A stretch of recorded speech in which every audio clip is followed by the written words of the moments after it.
सुन रहे हैं रामचरितमानस का बालकांड भाग 29। सुअवसर जानकर जनक जी ने सीता जी को बुला भेजा। सब चतुर और सुंदर सखियां आदर पूर्वक उन्हें लेवा चली। रूप और गुणों की खान जगजननी जानकी जी की शोभा का वर्णन नहीं हो सकता। उनके लिए मुझे सब उपमाएं तुच्छ लगती है, क्योंकि वे लौकिक स्त्रियों के अंगों से अनुराग रखने वाली है। काव्य की उपमाएं सब त्रिगुणात्मक मायिक जगत से ली गई है। उन्हें भगवान की स्वरूप शक्ति श्री जानकी जी के अप्राकृत चिन्मय अंगों के लिए प्रयुक्त करना, उनका अपमान करना और अपने को उपहासास्पद बनाना है। सीता जी के वर्णन में उन्हीं उपमाओं को देखकर कौन कुकवि कहलाए और अपयश का बागी बने। यदि किसी स्त्री के साथ सीता जी की तुलना की जाए तो जगत में ऐसी सुंदर युवती है ही कहाँ। पृथ्वी की स्त्रियों की बात ही क्या, देवताओं की स्त्रियों को भी देखा जाए तो हमारी अपेक्षा कई अधिक दिव्य और सुंदर है। तो उनमें सरस्वती तो बहुत बोलने वाली है, पार्वती अर्धांगिनी है। कामदेव की स्त्री रतिपति को बिना शरीर का जानकर बहुत दुखी रहती है, और जिनके विष और मध्य जैसे प्रिय बाई है, उन लक्ष्मी के समान तो जानकी जी कहा ही कैसा जाए। जिन लक्ष्मी जी की बात ऊपर कही गई है वे निकली थी खारे समुंदर से, जिसको मथने के लिए भगवान ने अति कर्कश पीठ वाले कच्छप का रूप धारण किया। रस्सी बनाई गई, महान विस्तर वासुकी नाग की मथाने का कार्य किया अतिशय कठोर मंदराचल पर्वत ने, और उसे मथा सारे देवताओं और दैत्यों ने मिलकर। जिन लक्ष्मी को अतिशय शोभा की खान और अनुपम सुंदरी कहते हैं, उनको प्रकट करने में हेतु बने ये सब असुंदर एवं स्वाभाविक ही कठोर उपकरण। ऐसे उपकरणों से प्रकट हुई लक्ष्मी श्री जानकी जी की समता को कैसे पा सकती है। हाँ, इसके विपरीत यदि छवि रूपी अमृत का समुद्र हो, परम रूपमय कच्छप हो, शोभा रूप रस्सी हो, सिंगार रस पर्वत हो, और उस स्वयं कामदेव अपने ही कर कमल से मथे, इस प्रकार का संयोग होने से जब सुंदरता और सुख की मूल लक्ष्मी उत्पन्न हो, तो भी कभी लोग उसे बहुत संकोच के साथ सीता जी के समान कहेंगे। सयानी सखिया सीता जी को साथ लेकर मनोहर वाणी से गीत गाती हुई चली। सीता जी के नवल शरीर पर सुंदर साड़ी सुशोभित है। जगजननी की महान छवि अतुलनीय है।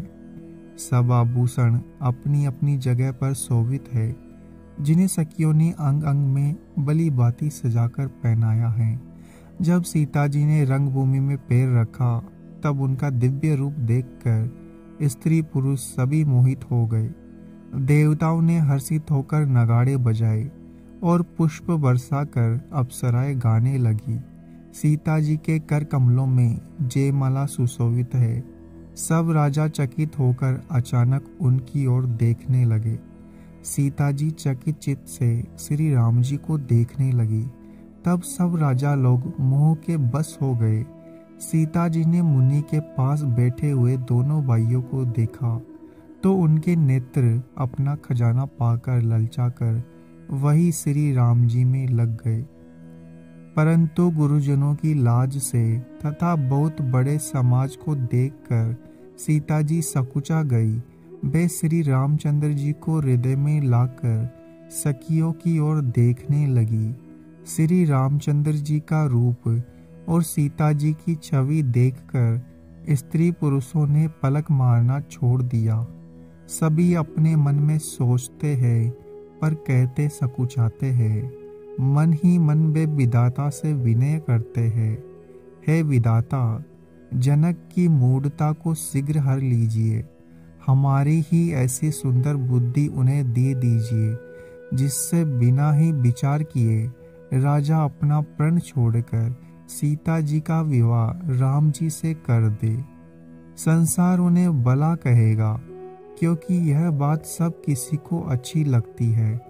हठ करने से अंत में भी हृदय जलेगा। सब लोग इसी लालसा में मग्न हैं कि जानकी जी के योग्य वर तो यह सांवला ही है। तब राजा जनक ने वंदी जनों को बुलाया। वे बिरुदावली गाते हुए चले आए। राजा ने कहा, जाकर मेरा प्रण सबसे कहो। बंदीजन चले। उनके हृदय में कम आनंद नहीं था। बाठों ने श्रेष्ठ वचन कहा, हे पृथ्वी की पालना करने वाले सब राजागण, सुनिए। हम अपनी भुजा उठाकर जनक जी का विशाल प्रण कहते हैं। राजाओं की भुजा का बल चंद्रमा है, शिव जी का धनुष राहु है। वह भारी है, कठोर है, यह सबको विदित है। बड़े भारी योद्धा रावण और बाणासुर भी इस धनुष को देखकर गोसे चले बनते हैं। उसी शिव जी के कठोर धनुष को आज इस राज समाज में जो भी तोड़ेगा, तीनों लोकों की विजय के साथ ही उसको जानकी जी बिना किसी विचार के हठ पूर्वक वरण करेगी। प्रण सुनकर सब राजा ललचा उठे। जो वीरता के अभिमानी थे, वे मन ही मन बहुत तमतमाए, कमर कसकर अकुलाकर उठे और अपने इष्ट देवों को सिर नवाकर चले। वे तमक कर शिव जी के धनुष की ओर देखते हैं, फिर निगाह जमाकर उसे पकड़ते हैं। करोड़ों बाती बाती से जोर लगाते हैं, पर वह उठता ही नहीं। जिन राजाओं के मन में कुछ विवेक है, वे धनुष के पास ही नहीं जाते। वे मूर्ख राजा तमक कर धनुष को पकड़ते हैं, परंतु जब नहीं उड़ता तो लजाकर चले जाते हैं। मानो वीरों की भुजाओं का बल पाकर वह धनुष अधिक अधिक भारी होता जाता है। तब 10,000 राजा एक ही बार धनुष को उठाने लगे, तो भी वह उनके टाले नहीं टलता। शिव जी का वह धनुष कैसे दिखता था, जैसे कामी पुरुष के वचनों से सती का मन चलायमान नहीं होता। सब राजा उपवास के योग्य हो गए, जैसे वैराग्य के बिना सन्यासी उपवास के योग्य हो जाता है। कीर्ति, विजय, बड़ी वीरता, इन सबको वे धनुष के हाथों बरबस हार कर चले गए। राजा लोग हृदय से हार कर श्रीहीन हो गए, अपने अपने समाज में जा बैठे। राजाओं को असफल देखकर जनक अकुला उठे और ऐसे वचन बोले जो मानो क्रोध में सने हुए थे। मैंने जो प्रण ठाना था, उसे सुनकर दीप दीप के अनेकों राजा आए। देवता और दैत्य भी मनुष्यों का शरीर धारण करके आए। तब भी बहुत से रणधीर वीर आए, परंतु धनुष को तोड़कर मनोहर कन्या, बड़ी विजय और अत्यंत सुंदर कीर्ति को पाने वाला मानो ब्रह्मा ने किसी को रचा ही नहीं। कहिए, यह लाभ किसको अच्छा नहीं लगता, परंतु किसी भी शंकर जी का धनुष नहीं छड़ाया। अरे भाई, छड़ाना और तोड़ना तो दूर रहा, कोई तिल भर भूमि भी छुड़ा ना सका। अब कोई वीरता का अभिमानी नाराज ना हो। मैंने जान लिया, पृथ्वी वीरों से खाली हो गई। सब आशा छोड़कर अपने अपने घर जाओ। ब्रह्मा ने सीता का विवाह लिखा ही नहीं। यदि प्रण छोड़ता हूँ तो पुण्य जाता है, इसलिए क्या करूँ, कन्या कुंवारी ही रहे।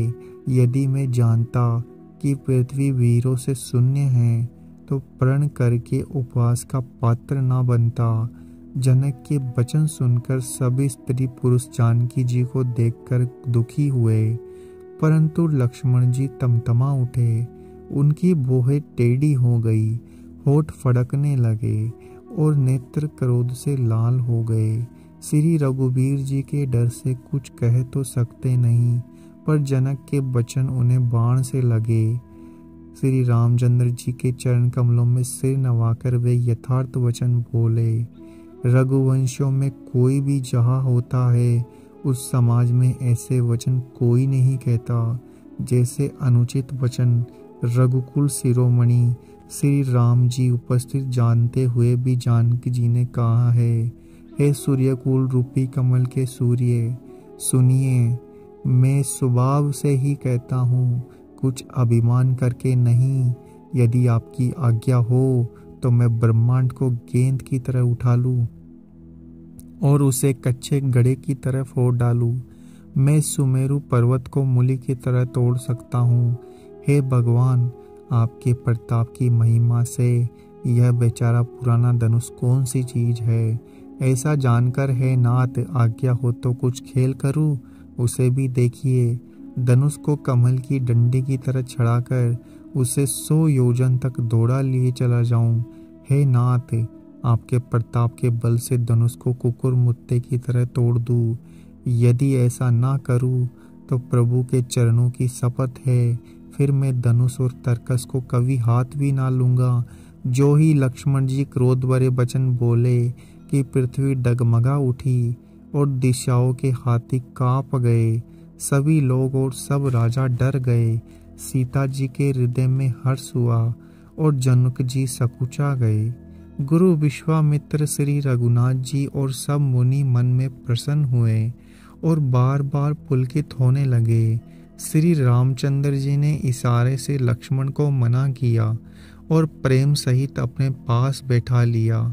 विश्वामित्र शुभ समय जानकर अत्यंत प्रेम भरी वाणी से बोले, हे राम, उठो, शिव जी का धनुष तोड़ो और हे तात, जनक का संताप मिटाओ।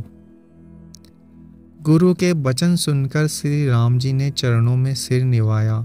उनके मन में हर्ष ना हुआ, ना विषाद, और वे अपनी एंड खड़े होने की शान से जवान सिंह को भी लजाते हुए सहज स्वभाव से ही उठ खड़े हुए।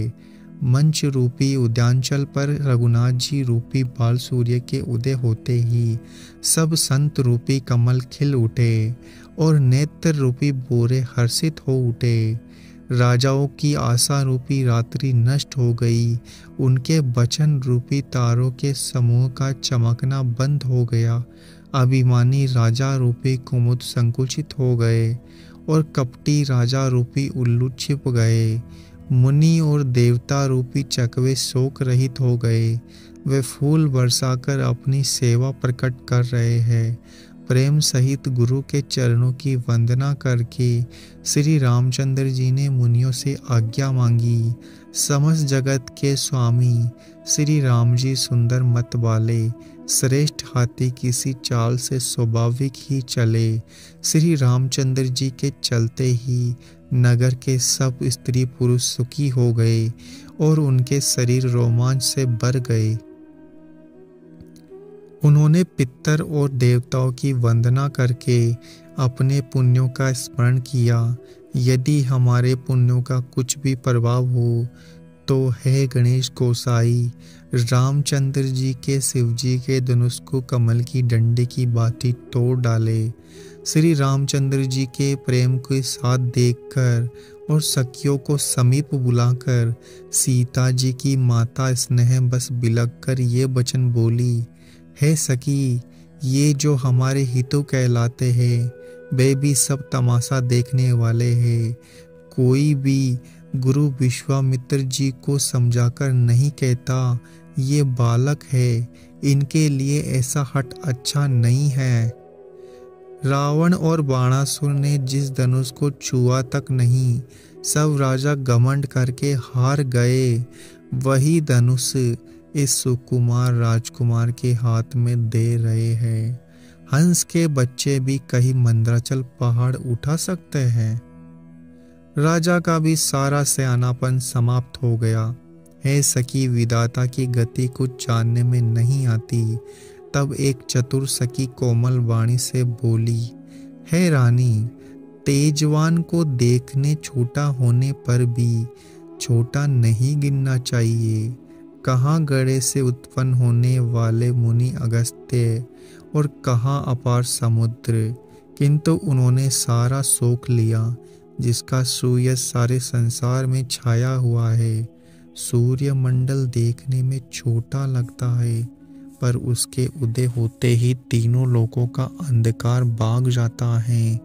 जिसके बस में ब्रह्मा, विष्णु, शिव और सभी देवता है, वह मंत्र अत्यंत छोटा होता है, मगर मात वाले महाराज को छोटा सा अंकुश वश में कर लेता है।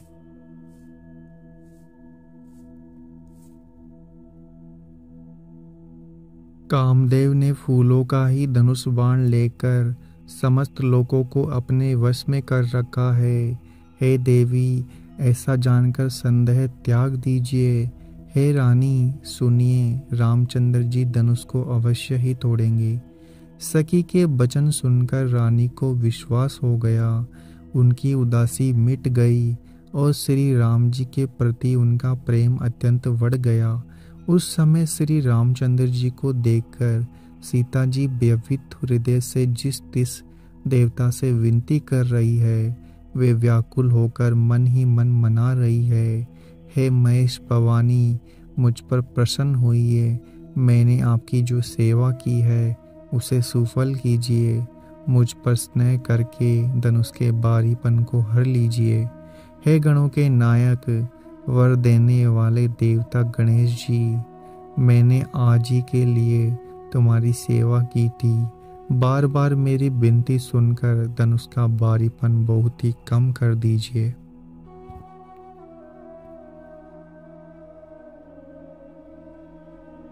अगर आपको हमारा ये प्रयास अच्छा लग रहा है तो चैनल को सब्सक्राइब करें, वीडियो को